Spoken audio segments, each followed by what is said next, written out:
ये लेक्चर हमारा paper second resources and environment संसाधन एवं पर्यावरण से संबंधित है। इसके भी पेपर फर्स्ट की तरह 5 यूनिट्स हैं और हर यूनिट के अंदर जो है MGSU महाराज गंगा सिंह यूनिवर्सिटी ने अपना एक सिलेबस दिया हुआ है और उस सिलेबस को ही हमें अपना सारे साल में उसको अध्ययन करना है। तो जो पेपर सेकंड है रिसोर्स एंड एनवायरनमेंट वाला BA पार्ट फर्स्ट के लिए, उसके यूनिट फर्स्ट में जो हमें सिलेबस पढ़ना है वो है meaning, nature and components of resources and environment, यानी संसाधन और पर्यावरण। उसकी प्रकृति क्या है, उसका मीनिंग कैसा है और उसका जो उनके कंपोनेंट्स हैं वो किस प्रकार के हैं। फिर उसके अंदर ही हमें जो है नॉन रिन्यूएबल बायोटिक, यानी वो संसाधन जो प्राकृतिक के द्वारा जिसे कहें दोबारा बन जाते हैं, या वो संसाधन जो आप यूज कर लेते हो फिर जो है उनकी भरपाई नहीं होती है, ये सारी की सारी चीजें non renewable biotic, forest, wildlife, livestock, fisheries and agriculture, crops and abiotic, water, land and minerals, इन सब के ऊपर जो है हमने क्या करना है यूनिट फर्स्ट के ऊपर अंदर चर्चा करनी है। यूनिट सेकंड जो है वो हमारा distribution and utilisation of minerals and energy resources, यानी हमारे खनिज और ऊर्जा संसाधनों का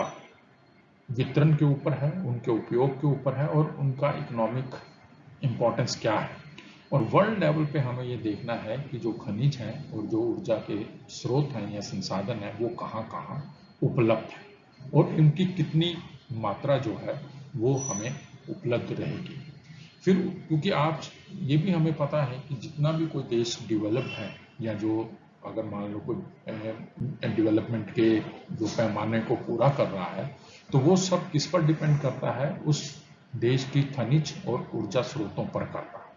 अगर उसके पास ये खनिज और ऊर्जा स्रोत अच्छे हैं तो आप ये कह सकते हो कि वो जो देश है वो डेवलप है। अगर इनकी कमी है या उनके पास उसका कोई उपयोग या उसको यूटिलाइज करने के साधन नहीं है या उसको एक्सप्लॉइट करने के कोई साधन नहीं है, तब भी वो देश क्या है पीछे रह जाते हैं। फिर उसके बाद इकोनॉमिक एंड एनवायरमेंटल सिग्निफिकेंस, यानी इन खनिजों और संसाधनों का इकोनॉमिक और वातावरणीय प्रभाव क्या है। इसके अंदर हम फॉरेस्ट को भी देखते हैं, वन जो है हमारे वो क्या हमें जिसे कहें उनका डिस्ट्रीब्यूशन कैसा है और किस तरह से आज जैसी समस्या चल रही है, हम कह रहे हैं क्लाइमेट चेंज है, ग्रीन जो है ग्लोबल वार्मिंग है, वो सारे इश्यूज क्या हैं इस एनवायरनमेंट से रिलेटेड हैं। फिर flora, fauna and fisheries and their economic and environmental significance, हमारे यहाँ जो है माइक्रो, जिसे फ्लोरा से, फ्लोरा का मतलब पेड़ पौधे, फौना का मतलब जीव जंतु, फिशरीज समुद्र में जो आप मछली रहती है उसका इकोनॉमिक इम्पोर्टेंस क्या है, और फिर ऐसे ही उनका पर्यावरणीय महत्व क्या है, किस तरह से वो जो है हमें जो है सपोर्ट करते हैं इकोनॉमिकली भी और एनवायरमेंटली भी वो कैसे जो है उपयोगी हैं, इन सब की चर्चा हम क्या करते हैं इस यूनिट 2 में करेंगे। यूनिट 3 जो है वो आपका सॉइल से संबंधित है, कैसे जो है सॉइल हमें वर्ल्ड लेवल पे कहाँ कहाँ कैसी कैसी सॉइल जो है वो मिलती हैं, कौन सी सॉइल जो है वो कृषि के लिए उपयोगी है। फिर उसका जो है सॉइल से इरोजन, अपरदन की एक बड़ी समस्या है सॉइल इरोजन जो है, क्योंकि हम जानते हैं कि सॉइल कई 100 सालों में के अपरदन या उसके फलस्वरूप हमें बनती है, परंतु उसका जो इरोजन है वो बहुत जल्दी हो जाता है। तो आज ये समस्या बड़ी उभर रही है कि सॉइल इरोजन को कैसे रोका जाए। फिर उसका वाटर क्या जो डिस्ट्रीब्यूशन है संसार में वो कैसा है, फिर वाटर हार्वेस्टिंग की हमें क्यों ज़रूरत है, क्योंकि दिन प्रतिदिन हम देख रहे हैं कि जो संसार है जहाँ भी वर्ल्ड पॉपुलेशन रह रही है वहाँ पानी की कमी आ रही है। स्पेशली जो हमारे मेट्रोपॉलिटन सिटीज़ हैं या बड़े शहर हैं उनमें गर्मी के दिनों में जो है पानी की बहुत कमी आती है, और इवन ग्राउंड वाटर लेवल जो है वो दिन पर दिन नीचे खिसकता जा रहा है, क्योंकि हम उस जल की जो पूर्ति है वो अपने न केवल पीने के लिए बल्कि हम अपने जो एग्रीकल्चर है उसके लिए भी उसको जो है निकालते हैं। तो उन सब की वजह से वाटर जो है वो कमी उसमें आती जा रही है। फिर उसके बाद forms of water, ground water utility, storing, rain water for direct use of economic, इन सब का जो पानी का जिसे हम कहें उपयोग क्या है, कैसे हम उसको बचा सकते हैं, जो रेन वाटर है उसकी कैसे हार्वेस्टिंग कर सकते हैं। अगर आपको थोड़ा सा डिस्कस भी करेंगे हम हमारे राजस्थान को भी जो पानी की कमी रहती है, कैसे उन्होंने पुराने समय में जो है पानी को संजोते थे, किस तरह से वो उसकी हार्वेस्टिंग करते थे, और जो पानी के कमी वाले जो दिन होते थे या महीने होते थे उसमें उस वाटर को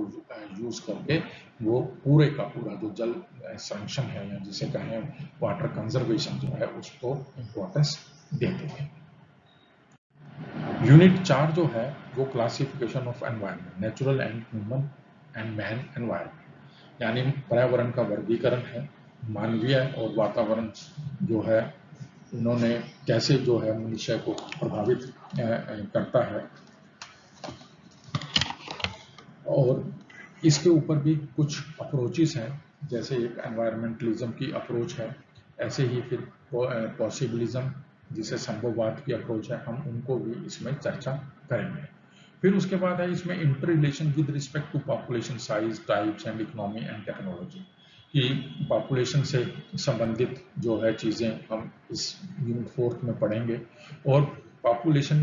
की साइज की वजह से जो इकोनॉमी, जो अर्थव्यवस्था है और टेक्नोलॉजी जो है वो कितनी हमारे लिए उपयोगी है, या हम कैसे जो है इतनी बड़ी पॉपुलेशन को टेक्नोलॉजिकली और इकोनॉमिकली जो है वो अपने रिसोर्सेज से या उनको रिसोर्स दे सकते हैं, इन सब की चर्चा हम इसमें करेंगे। फिर उसके साथ ही इस यूनिट में एनवायरमेंटल पोल्यूशन है जो आज की एक बड़ी समस्या बनता जा रहा है, जैसे आपका वाटर पोल्यूशन है, एयर पोल्यूशन है, नॉइस पोल्यूशन है, रेडियो एक्टिविटी है, जैसे न्यूक्लियर प्लांट्स बड़े बड़े जिसे कहें देशों में और बड़े बड़े शहरों में लगाए जा रहे हैं। हालांकि सबसे जिसे कहा जाता है कि सेफेस्ट न्यूक्लियर ये पावर प्लांट्स हैं, पर फिर भी उनमें कभी ना कभी कोई हादसा हो जाता है। जब हादसा होता है तो बहुत बड़े एरियाज में जो है वो डैमेज करते हैं, यानी उनकी रेडियो एक्टिविटी जो किरणें हैं वो फैल जाती हैं, और उसका जो इम्पेक्ट है वो जिसे कहें ह्यूमन पॉपुलेशन पे बहुत अधिक पड़ता है। फिर उसके इनके उपाय हैं कि कैसे अगर मान लो चीज़ें हैं जो पोल्यूशन से संबंधित है इनको रोका कैसे जाए, इनकी रोकथाम कैसे की जाए, इन सारी चीज़ों को हम यूनिट 4 में पढ़ेंगे। यूनिट 5 जो है environmental management, forest, soil and wild life and it's aware है, यानी अब पर्यावरण के प्रबंधन से है, कैसे हम फॉरेस्ट को बचा सकते हैं, कैसे हम अपने सॉइल को बचा सकते हैं, कैसे हम वाइल्ड लाइफ को बचा सकते हैं, फिर उसके बारे में अवेयरनेस है, कैसे हम उसमें जागरूकता पैदा कर सकते हैं। फिर उसके साथ साथ एनवायरमेंटल एजुकेशन है, problems and it's planning, deforestation एक बहुत बड़ी समस्या आती जा रही है, तो उसको हम कैसे जो है प्लानिंग करके इस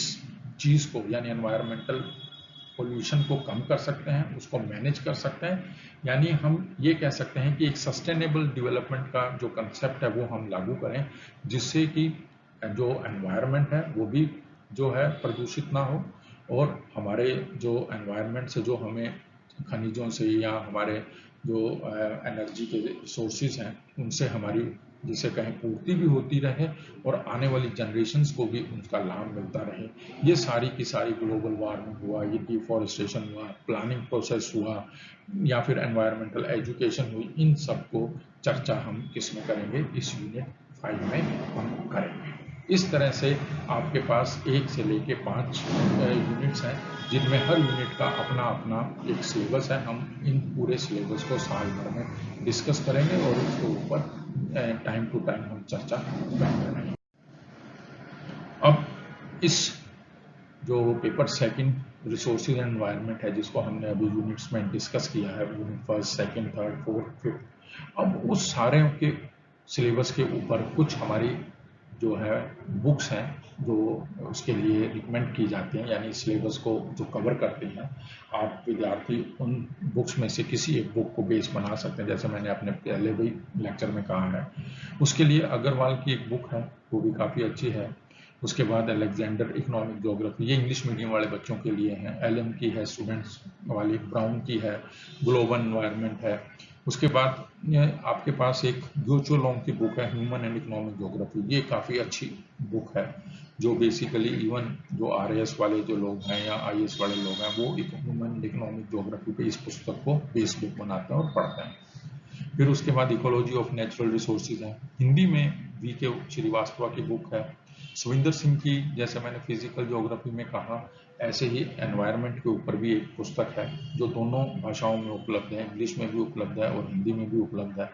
आप इस पुस्तक को खरीद सकते हो। बीएस नेगी की एक पुस्तक है, वो भी अच्छी है। आर पी गुजर साहब, बीसी जाट साहब ने भी ये एक पर्यावरण भूगोल के ऊपर पुस्तक निकाली है, जो पंचशील प्रकाशन जयपुर द्वारा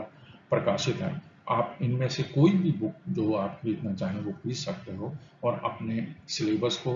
इनमें से पढ़कर अपने नोट्स बना सकते हो। और इस तरह से आप अपनी कोई भी जो पुस्तक चाहे तो लाइब्रेरी से ले लो, चाहे आप अपनी परचेज करना चाहो तो वो परचेज कर लो, और इन बुक्स को पढ़कर आप अपने इस पेपर सेकंड के सिलेबस को हल कर सकते हो।